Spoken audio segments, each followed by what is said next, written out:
Doctor ML Mahaur जी के यहाँ, और काफ़ी असमंजस आप देखेंगे अभी जो संगठन है उसमें चल रहा है। पहले भी एक कमेटी जो गठित हुई थी उसका चुनाव द्वारा बता रहे हैं कि वो चुने गए थे राष्ट्रीय अध्यक्ष। फिर दोबारा 29 तारीख को जो पूर्व राष्ट्रीय अध्यक्ष रह चुके थे भाई कुंवर जी, भाई बावलिया जी, वो भी दोबारा एक सर्वसम्मति से मान लीजिए या इलेक्टेड मान लीजिए, जो भी प्रक्रिया से वो दोबारा उन्होंने बता दिया कि पुनः वो बन गए हैं राष्ट्रीय अध्यक्ष। तो ऐसी जो समाज में स्थिति बनी हुई है, कई लोग असमंजस में हैं, उनको पता नहीं चल रहा है कि एक्चुअल मामला क्या है। और राष्ट्रीय अध्यक्ष तो एक ही होता है, यहाँ पे दो बन गए हैं, तो उसमें काफ़ी लोग परेशान हो रहे हैं। तो हम लोग सीधा संपर्क जो कि राष्ट्रीय महामंत्री हैं, हम उनसे संपर्क करने के लिए आए हैं कि आखिर सच्चाई क्या है। तो डॉक्टर साहब बहुत बहुत स्वागत है हमारे चैनल में आपका, और हम जानना चाहेंगे आपसे कि जो पूरा मामला चल रहा है, कोली समाज की जो इतनी बड़ी संस्था है और समाज में काफ़ी समय पहले से चल रही है और समाज का काफ़ी इस पर झुकाव भी रहता है क्योंकि जो पुरानी संस्था है, तो इसमें जो गड़बड़ियाँ हैं और जो चीज़ें ऐसी चल रही हैं उसकी सच्चाई क्या है। सबसे पहले डॉक्टर साहब हमें बताइए, जो चुनाव हुआ था जिसमें अजीत भाई जो पटेल जी हैं वो कब इलेक्ट हुए थे? पहले मैं आपको संस्था के बारे में बता दूं। अखिल भारतीय कोली समाज रजिस्टर्ड नई दिल्ली का पंजीयन 1971 और 72 में हुआ था, और जब से 1972 से ये मंशा बिल्कुल संचालित है, और जो है उसका संस्था का अपना एक संविधान है जिसके अनुसार जो संस्था जो है संचालित की जाती है। इसमें काफ़ी हमारे महामहिम माननीय राष्ट्रपति महोदय भी इसके जो है महामंत्री रह चुके हैं, राष्ट्रीय अध्यक्ष पद पे भी रह चुके हैं, और ये काफ़ी प्रतिष्ठित एक देश के अंदर कोली समाज की जो है संस्था है। जहाँ तक मुझे पता है कि जो है 11 जून 2017 को गांधीनगर अहमदाबाद में जनरल बॉडी बैठी थी।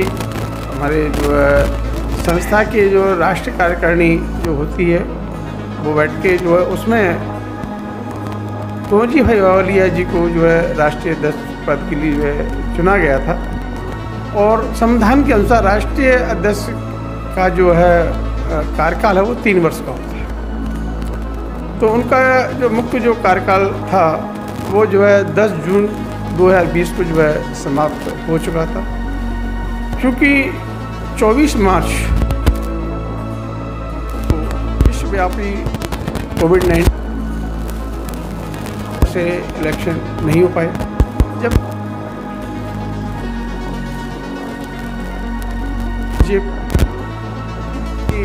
हरीश चंदा जी एवं किशोर भाई शेख गुजरात से हैं, उन्होंने बाकायदा एक नोटिफिकेशन निकाला 7 जुलाई 2021 को। लिखा गया था कि जो है इलेक्शन होगा, पहले 31 तारीख को साधारण सभा बैठेगी, इसके बाद मुख्य रूप से जो है जो अजमेर में जो साधारण सभा का आयोजन किया गया, उसमें हमारे चुनाव प्रभारी श्री नानक चंद जी हरियाणा से थे, वो बनाए गए थे। उन्होंने बाकायदा आवेदन मंगाए कि कौन अध्यक्ष पद के लिए खड़ा होना चाहता।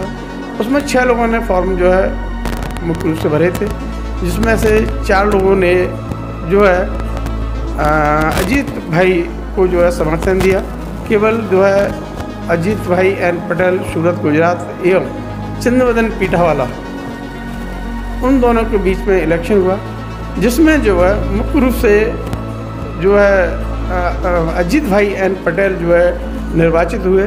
उसकी बाकायदा सूचना जो है फर्म सोसाइटी कापासेड़ा नई दिल्ली को दी गई, और वही अध्यक्ष हैं जो विधिवत रूप से जो है बने हुए। सर, एक बहुत समंजस स्थिति आ रही है कि अभी 29 तारीख को जो पूर्व अध्यक्ष कुंवर जी भाई बावलिया जी ने दोबारा वो अपना बताया है कि हम दोबारा इसके जो राष्ट्रीय अध्यक्ष हैं पुनः बना दिए गए हैं, और ऐसा प्रचार प्रसार में भी आ रहा है और पेपरों में भी आ रहा है, न्यूज़ चैनलों पर भी चल रहा है, तो सर उसमें कितनी सच्चाई है? जिन लोगों के द्वारा जो समाचार भ्रमित करने का फैलाया जा रहा है वो गलत है, क्योंकि मैंने जैसा कि आपको पूर्व बताया कि ये राष्ट्रीय अध्यक्ष का चुनाव केवल राष्ट्रीय कार्यकारिणी के मेंबर ही करते हैं। उसमें जहाँ तक मैंने सुना है कि केवल 10 या 15 लोग ही राष्ट्रीय कार्यकारिणी के मेंबर थे, और उसकी किसी प्रकार की कोई भी विधिवत सूचना नहीं थी, इसलिए जो मीटिंग हुई है वो गलत है। तो जैसे कि आप ये चीज़ बता रहे हैं कि जो आपने जो अजीत भाई जो पटेल जी हैं वो राष्ट्रीय अध्यक्ष विधिवत रूप से बने हुए हैं, आपका कहना ये है। तो सर जो लोग जो भ्रम फैला रहे हैं, तो सर क्या आपकी जो संस्था है उन लोगों के प्रति भी कार्रवाई करवाना चाहेगी सर इसमें? बिल्कुल, जो है जो लोग अधिक रूप से भ्रमित लोगों को कर रहे थे, जैसे कि आपने देखा उज्जैन के टीसी साकवाल हैं, उनको मैंने बाकायदा एक लीगल नोटिस जो है दिया हुआ है, और एक पप्पू राम कोहली हैं जो राजस्थान के, उनको भी लीगल नोटिस जो है दिया हुआ है। यदि वो फिर भी नहीं मानेंगे तो उनको कोर्ट में बुलाया जाएगा और उससे पूछा जाएगा कि आप किस आधार पर कह रहे हैं, उसका जो निर्णय कोर्ट करेगा। भाई जहाँ कहीं विवाद होता है तो हमारे भारतीय संविधान में न्यायपालिका सर्वोच्च है, न्यायपालिका जो है जो भी निर्णय देगी वो सबको मान्य होगा। सर अभी जो समाज में भ्रमितता की स्थिति फैल रही है, तो उसमें लोगों से आप क्या अपील करना चाहते हैं? मैं अपने कोली समाज से सभी देशवासियों को यह निवेदन करना चाहता हूँ कि जो है किसी भी प्रकार से भ्रमित ना हो, सच्चाई को जाने। यदि किसी को किसी प्रकार का भ्रम है तो मुझसे संपर्क करें। मैंने इस बात में फेसबुक पर भी व्हाट्सएप पर भी सूचना डाली है कि आपको आम सूचना डाली कि किसी को किसी प्रकार का भ्रम है तो मेरे से आप लिखित में पूछ सकते हैं और मैं लिखित में रिप्लाई दूंगा। ये मेरा बात है।